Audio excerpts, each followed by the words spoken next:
Me preocupa lo que se está viviendo en la Iglesia de Dios a nivel mundial. Hay un crecido conocimiento intelectual de las cosas de Dios, a tal punto que el cristianismo se ha convertido en un concepto intelectual y no la experiencia diaria de la vida del creyente. Y eso es una práctica muy peligrosa. Entonces vamos a hablar de algunos puntos sencillos. Isaías 55:7 dice lo siguiente: deje el impío su camino y el hombre inicuo sus pensamientos, y vuelva a Jehová, el cual tendrá de él misericordia, y al Dios nuestro, el cual será amplio en perdonar. Vamos a repetirlo juntos todos ese versículo, por favor. Deje el impío su camino y el hombre inicuo sus pensamientos, y vuelvas a Jehová, el cual tendrá de él misericordia, y al Dios nuestro, el cual será amplio en perdonar. Soberano Dios, santo, santo, santo eres, Señor. Toda la tierra está llena de tu gloria. Digno eres de suprema alabanza y de toda adoración. Gracias te damos en esta mañana por nuestro Señor Jesucristo, el Cordero inmolado que ocupó nuestro lugar, descendiendo de los cielos, humanándose, yendo a la cruz, pero también levantándose con poder y gloria, subió a la diestra de Dios, esperando el momento de volver por su iglesia. Gracias te damos, Señor, por esta tu palabra, que es luz para nuestros pies, lumbrera para nuestro camino. O como dijera Cristo, que es espíritu y es vida. En su nombre pedimos que el Espíritu Santo que la inspiró ilumine nuestras mentes, pero aún más nuestros corazones, nos sensibilice a la verdad de la misma, oh Dios, para poder guardarlas, para poder abrazarlas, Señor, para que además del conocimiento intelectual de las cosas, sea la que rija la vida nuestra en cada paso de la vida aquí en la tierra.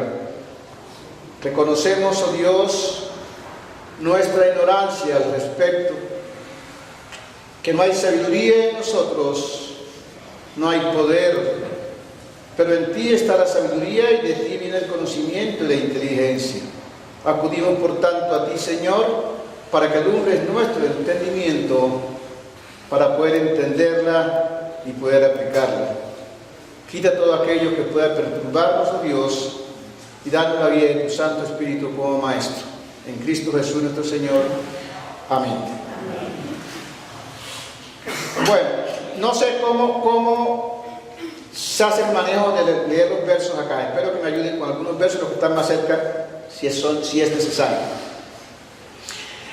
Hay expresiones en la Biblia que están identificando un hecho, pero hay un hecho que identifica ese concepto.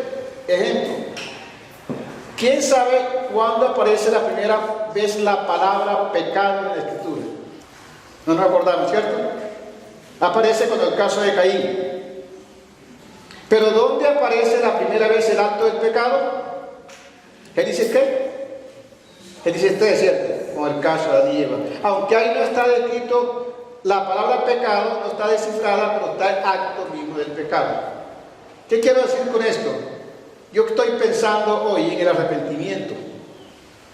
¿Qué es un verdadero arrepentimiento? Isaías 57 no está la palabra arrepentimiento, pero uno de los textos más claros que identifica lo que es un verdadero arrepentimiento.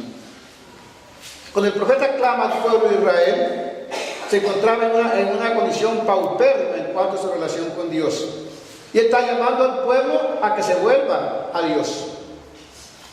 Yo creo que es el mismo llamado que Cristo haría a su iglesia hoy, si pudiéramos escuchar su voz. ¿Por qué? Porque hemos perdido el concepto de lo que es pecado. Y si no conocemos lo que es pecado, no entenderemos jamás lo que es un verdadero arrepentimiento. Porque para que haya un verdadero arrepentimiento tengo que reconocer que tengo un pecado. Y si no reconozco eso, pues nunca me voy a arrepentir. Y si le preguntásemos a usted, ¿qué entiende usted por pecado? ¿Qué podríamos pensar de la palabra pecado? Hay dos términos en la Biblia para describir el pecado, ¿cierto? Uno, el pecado. La paga de él, pecado es muerte. Y Timoteo dice, los pecados de alguno no se notan ahora, pero se manifestarán después. Aparte que habla del plural y del singular, ¿qué otra diferencia podemos ver nosotros en el concepto del pecado? Y hago la pregunta para una respuesta, obviamente. Hermano, el pecado no es un acto. Nosotros tenemos como pecado matar, robar, adulterar, etcétera, etcétera. Eso no es el pecado. Esos son los pecados. Son la consecuencia de mi pecado. Si pudiéramos hacer un recorrido rápido por el libro de Génesis, piensen ustedes, conocen la historia, seguro que sí la conocen, y analicemos el momentico cuándo pecó Eva, en qué parte de esa historia Eva cometió el pecado.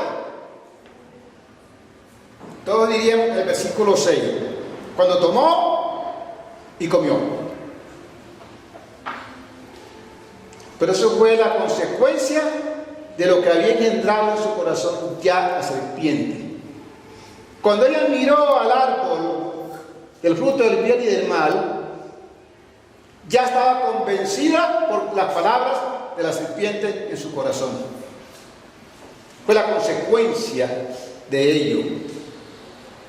¿Y qué pensamos de Caín? ¿Cuándo pecó Caín? Recordemos la historia. Dice la Escritura que tuvo a Adán y Eva 2 hijos, Caín y Abel. Abel era pastor de ovejas, Caín era labrador. Y aconteció que andando el tiempo, Abel tomó de lo más gordo de su ganado, de lo primero de su ganado, de lo mejor de su ganado, y llevó una ofrenda a Jehová. ¿Y qué ofreció Caín? Yo diría lo que encontró a la mano. Y salieron ambos a adorar. Fíjense que ambos estaban orando, ambos ofrecieron una ofrenda, ambos tenían el entendimiento necesario de la instrucción que su padre les había dado para la adoración. Y no miró Dios con agrado a Caín y a la ofrenda suya, pero sí miró con agrado a Abel y a la ofrenda suya. Dice el libro de Hebreos que hoy todavía habla por él esa ofrenda. Caín se molesta, Dios lo reconviene y le dice: ¿por qué estás enojado? Porque haya caído tu semblante. Si bien hicieres, ¿no serás enaltecido?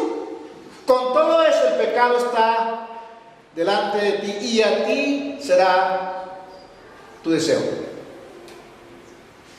Caín le dijo a su hermano Abel: vamos al campo, y allá lo mató. Entonces, ¿cuándo pecó Caín? ¿En qué parte de la historia Caín cometió su pecado? Si estuviera más cerca, podrían contestar, ¿no es cierto? Lástima que el modismo no alcanza a aceptarlo, porque están tan lejos ustedes allá. Algunos dicen cuando se ensañó su semblante, otros cuando mató a su hermano. Pero cuando no ofreció la ofrenda que debió ofrecer. Ofreció lo que él quiso y como quiso, y por eso esa ofrenda no llegó al altar de Dios. Y es bueno preguntarnos nosotros entonces si su canto en esta mañana llegó al altar de Dios. Si lo que hicimos en esta mañana le dio honra y gloria al Todopoderoso. ¿Cómo estaba nuestro corazón en esta mañana cuando llegamos a celebrar la cena del Señor o a cantar los himnos que cantamos después? Nos hemos acostumbrado a revolcarnos con el pecado, con los pecadillos de la vida diaria, que porque no estamos haciendo grandes pecados, no los consideramos como pecado. Podría dar cualquier cantidad de ilustraciones al respecto. Pero quiero confirmar el pensamiento que tengo y le voy a pedir aquí al jovencito que me ayude con un texto en el libro de Santiago, capítulo 1, versículo 13 al verso 15. Me gustaría que lo buscaran si fuera posible, porque ahí está confirmando tácitamente, intrínsecamente, lo que acabamos de pensar en el pasaje de Génesis y en el los dos pasajes de Génesis. Yo hubiese querido tratar el caso del pecado por un lado y el arrepentimiento por otro, porque son dos aspectos diferentes, pero sé que el tiempo no nos permite, ni sé cuándo voy a estar por la mañana otra vez. Entonces ya que me dio la oportunidad, vamos a aprovecharla, ¿cierto? Cuando alguno es tentado, no diga que es tentado de parte de Dios, porque Dios no puede ser tentado por el mal, ni Él tienta a nadie, sino que cada uno es tentado cuando de su propia concupiscencia es atraído y seducido. Entonces, la concupiscencia, después de que ha concebido, da a luz el pecado, y el pecado, siendo consumido, da a luz la muerte. Gracias. Fíjese el orden que se presenta. Cada uno, cuando en su propia concupiscencia es atraído y ¿qué?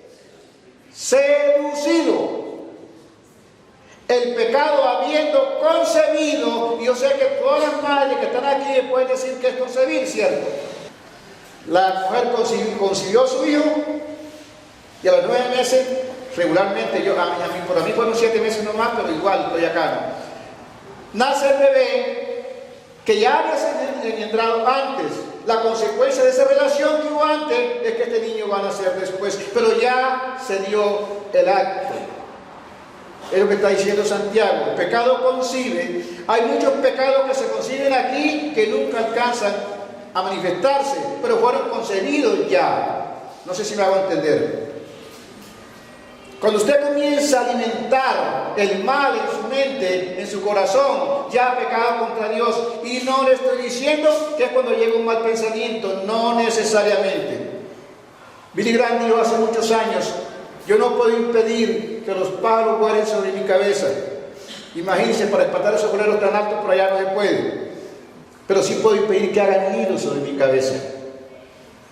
No podemos impedir que los malos pensamientos vengan, porque según dice Efesios, son los dardos de fuego del maligno. Y dice Pedro que estos batallan contra el alma. No podemos impedir que lleguen, pero sí podemos impedir que se fructifiquen en nuestro corazón y en nuestra mente.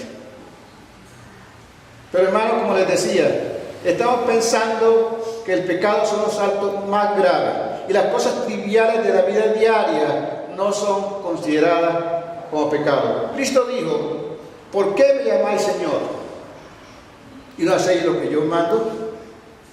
Dice el libro de Lucas, capítulo 22, 14: cuando llegó la hora, se sentó a la mesa y con él los discípulos. ¿Y qué le dijo Cristo? ¿Cuánto he deseado comer con ustedes esta Pascua antes que padezca? Qué pena, hermano, pero me da tristeza cuando el Hijo de Dios nos ha invitado a la Santa Cena y pareciera no importarnos. Nos da igual llegar al comienzo, al final o no ir. ¿No es pecado eso? ¿No estoy desplazando al Señor de su lugar del todo en mi vida? ¿No dice la palabra: el que sabe hacer lo bueno y no lo hace se le cuenta como pecado? ¿No dio Dios en el pueblo de Israel a los judíos a través de Moisés: cualquiera persona que no estuviera inmunda y que no estuviera de viaje, si no celebra la Pascua, será cortado del pueblo de Israel? La cruz de Cristo no elimina la gravedad del pecado, hermanos. El pecado sigue siendo igual de grave de lo que era antes de la cruz. Lo que elimina es el castigo de la condenación para los que hemos recibido a Cristo. Pero el pecado sigue siendo igual de grave, y yo creo que es más grave para el creyente que lo que es para el que ignora los conceptos de Dios. Pensando en esto de manera rápida al respecto, quiero volver entonces a lo que implica arrepentimiento. Estábamos hablando en un lugar acerca de la oración y hablando de lo que es una íntima comunión con Dios. Precisamente lo hicimos en Tuluá el domingo pasado. Y yo le pedía varios ejemplos a los hermanos. Y le decíamos que nos estamos acostumbrando a esta tecnología que el mundo ha traído hoy, a tal manera que la palabra de Dios ha sido desplazada del lugar que le corresponde. Y le decía, por ejemplo, hermano, decía yo, hermano, usted va a orar, se mete al cuarto o a su oficina porque tiene un tiempito de oración, le quedó el espacio, llegó a la oficina, saca su celular, lo coloca sobre su escritorio, que fulano me va a llamar y de pronto me llama ahora. Entonces, por si acaso me llama, lo voy a tener aquí.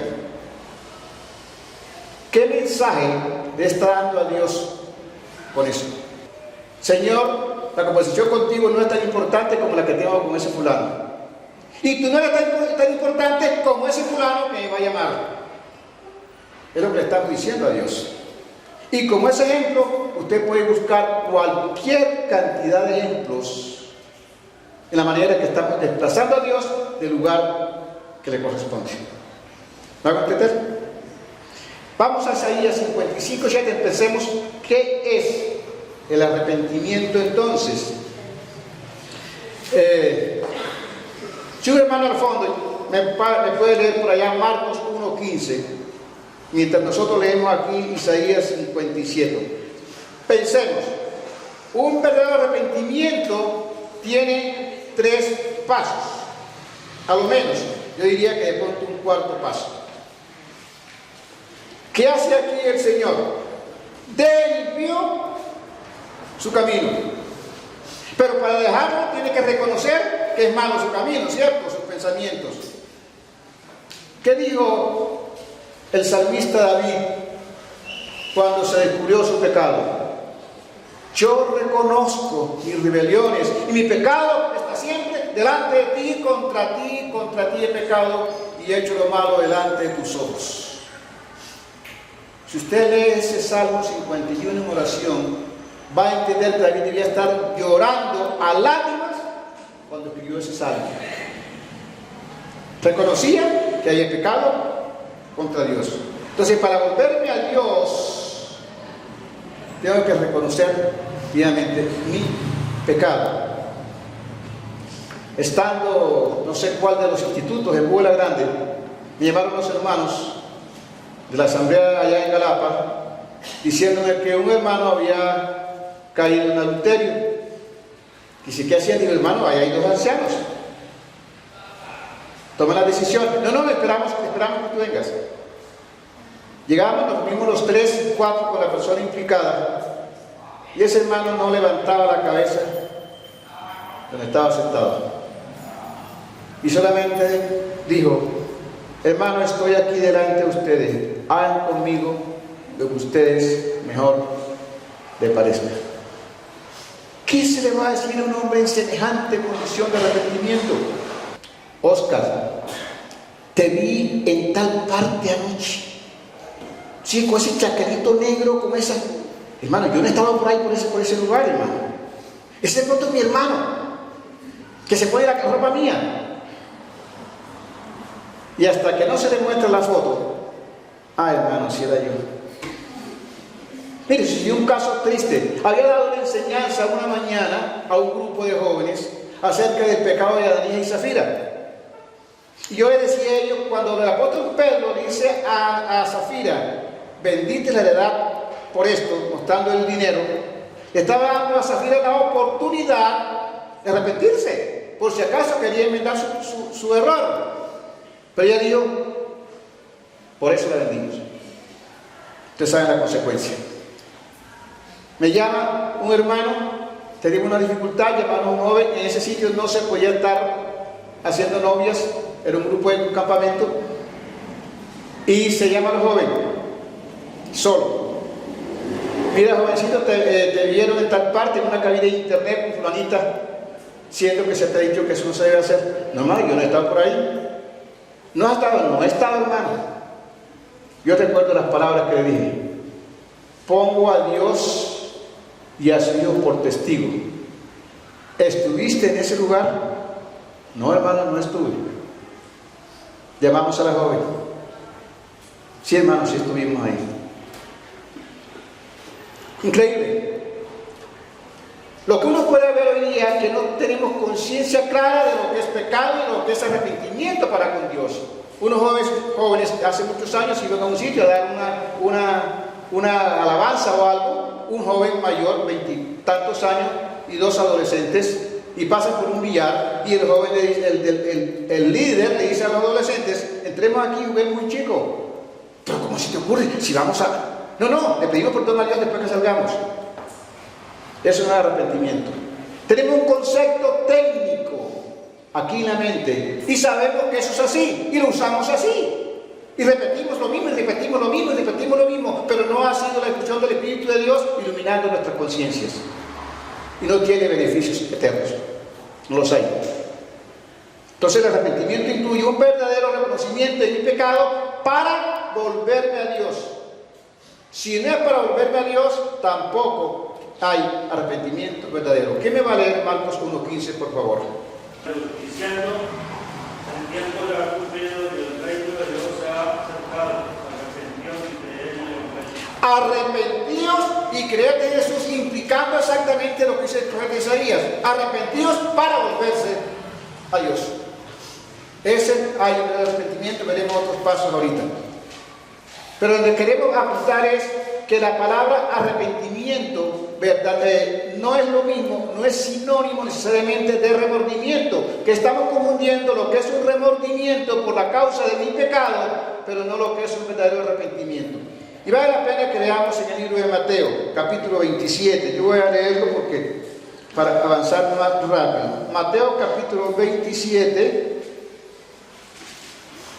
Todos conocemos la historia acerca de Judas, cómo entregó al Señor Jesucristo, lo vendió por 30 piezas de plata. Y dice en el versículo 27:3: entonces Judas, el que le había entregado, viendo que era condenado, devolvió arrepentido las 30 piezas de plata a los principales sacerdotes y a los ancianos, diciendo: yo he pecado entregando sangre inocente. Mas ellos dijeron: ¿qué nos importa a nosotros? Allá tú.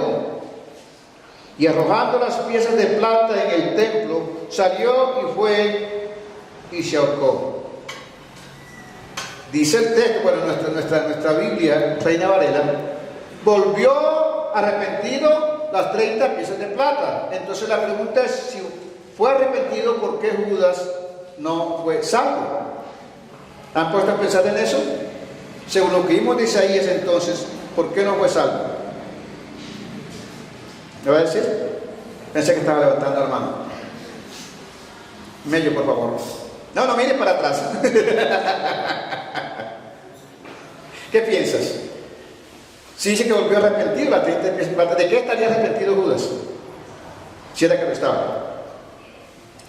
Mire, cometemos un acto de pecado, cualquiera sea, y ha causado un daño a alguien. Y si amamos a la persona a la cual se dañó, usted sabe lo que se siente, ¿cierto? ¡Qué dolor! ¡Qué angustia!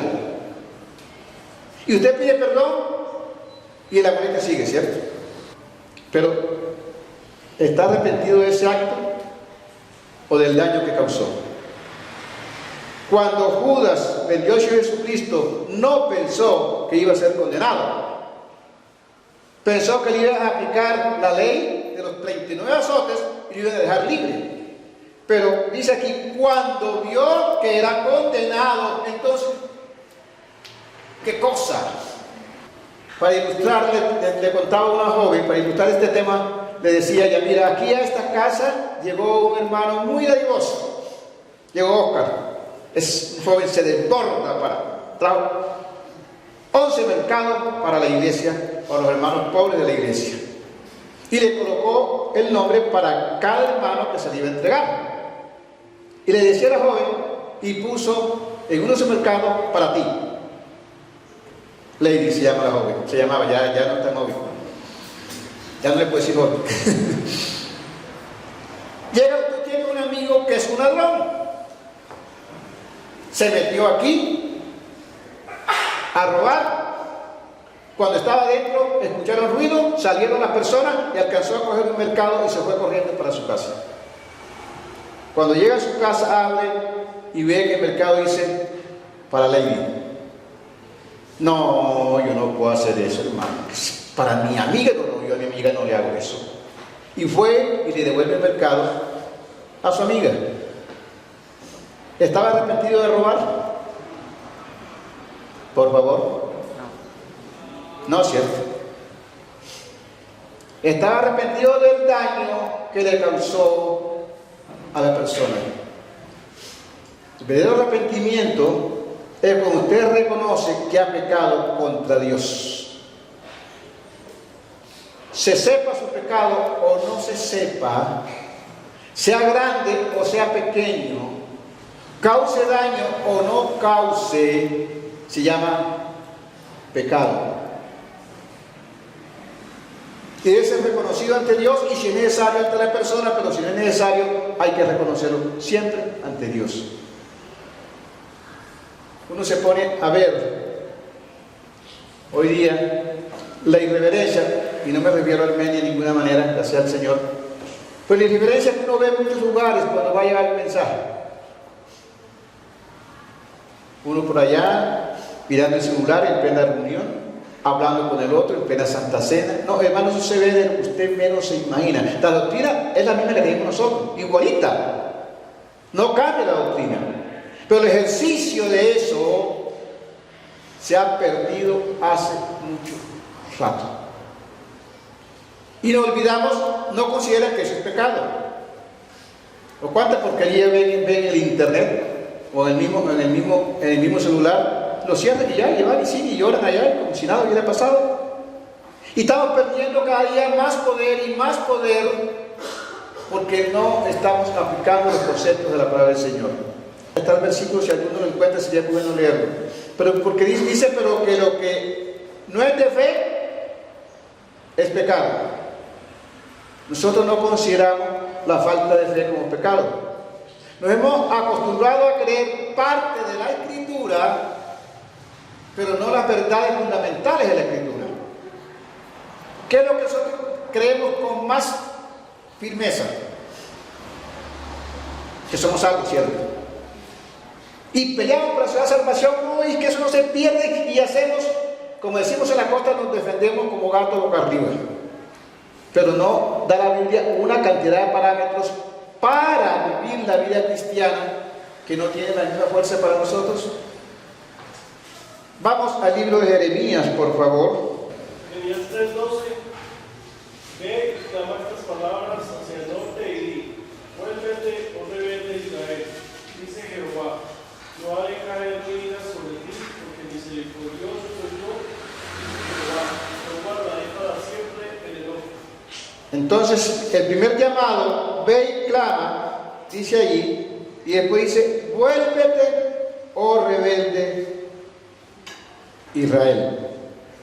Cuando pecamos, le damos la espalda a Dios, quedamos con el rostro hacia el mundo. El primer paso que tengo que hacer yo cuando reconozco mi pecado es volverme a Dios para buscar la comunión con Dios. En 1 Juan capítulo 1, pasaje muy conocido seguramente, dice que si andamos en tiniebla y decimos que andamos en luz, mentimos. Dice el capítulo 8, si decimos que tenemos pecado, que no tenemos pecado, nos engañamos a nosotros mismos. Dice el versículo 10, si decimos que no hemos pecado, ¿quién se acuerda del resto? Le hacemos a él mentiroso. Si nosotros no entendemos la gravedad, lo grave que es negar un acto de pecado cuando lo hemos cometido.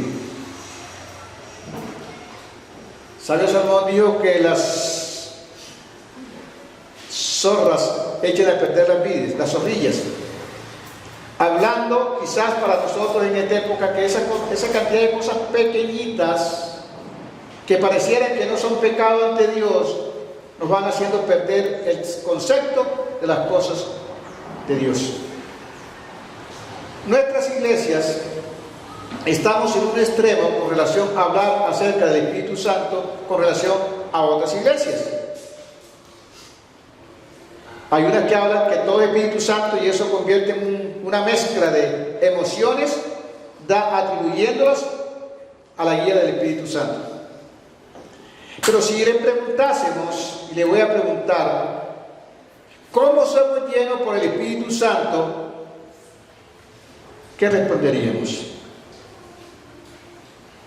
Porque si no sabemos cómo ser llenos por el Espíritu Santo, ¿cómo vamos a caminar en el Espíritu de Dios y poder vencer las tentaciones? Hay tres aspectos que hace el Espíritu Santo en nosotros, posicionalmente. Y les voy a pedir que me ayuden, por favor. Yo quiero ver ¿cómo es? ¿Qué tan buen maestro Julián? No, yo sé que es buen maestro. Primero, somos sellados por el Espíritu Santo. ¿Cierto?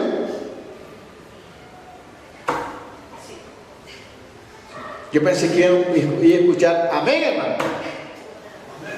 A mí no me da vergüenza decir amén cuando es una verdad bíblica, de ninguna manera. Y si yo la estoy experimentando, con más fuerza lo voy a decir. Es una verdad posicional para todo creyente. Quiero decir con ello que todo creyente que ha nacido de nuevo, porque cualquier creyente, verdadero creyente, para explicarme mejor, ha nacido de nuevo, tiene estas posiciones en Cristo. Son 12 puntos que nosotros colocamos, pero ahorita vamos a hablar de esos 3 puntos.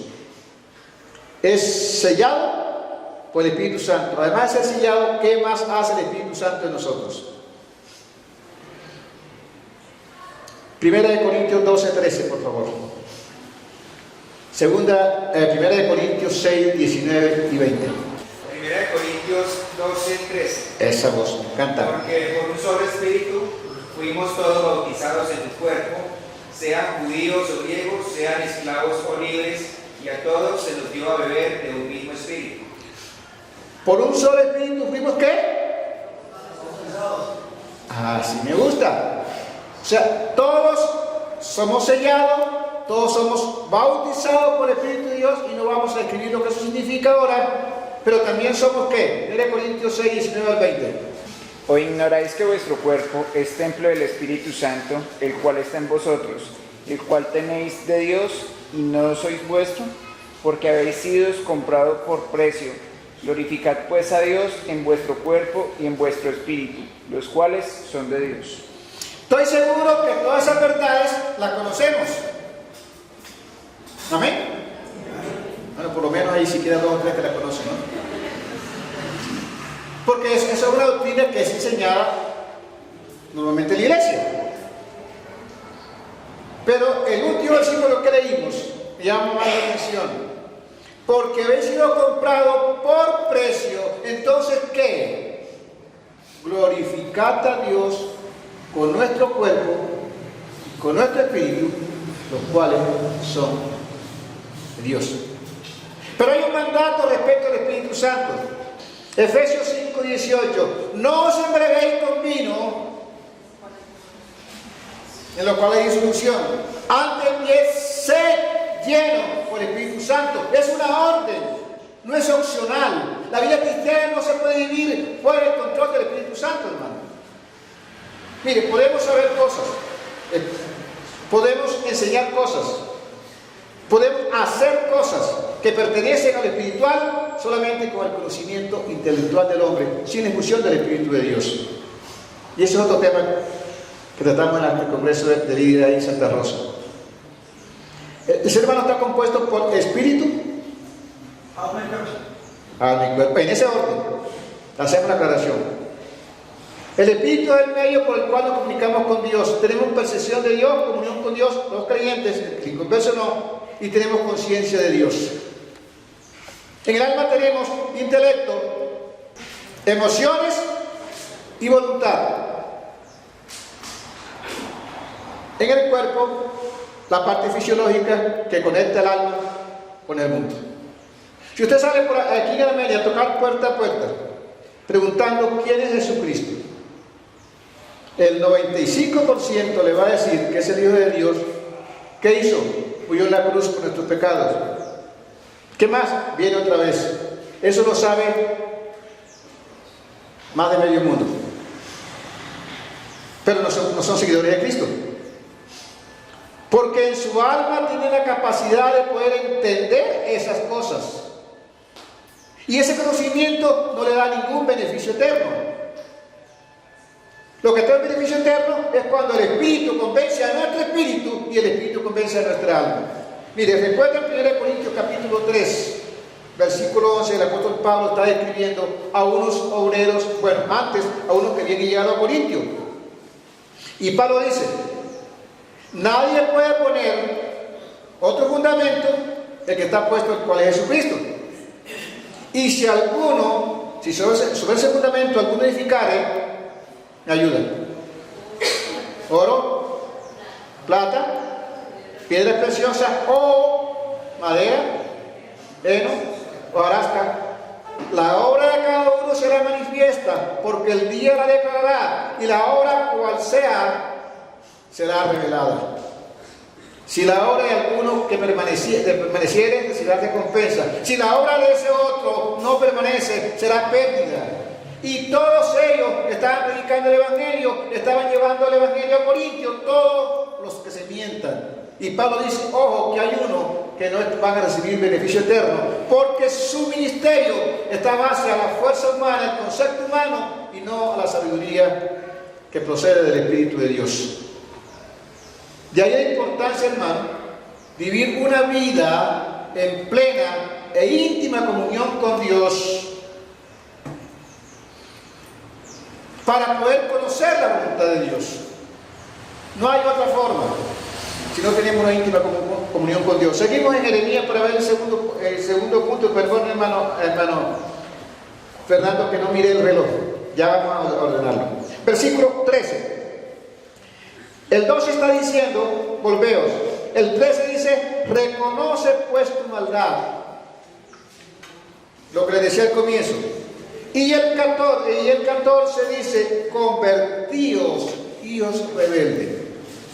El arrepentimiento verdadero es un cambio de actitud interna con relación al pecado para volverme a Dios. Y se debe manifestar en una vida diferente.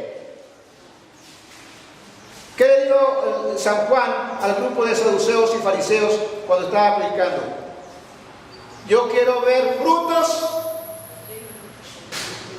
¿Quién me ayuda? Dignos de arrepentimiento.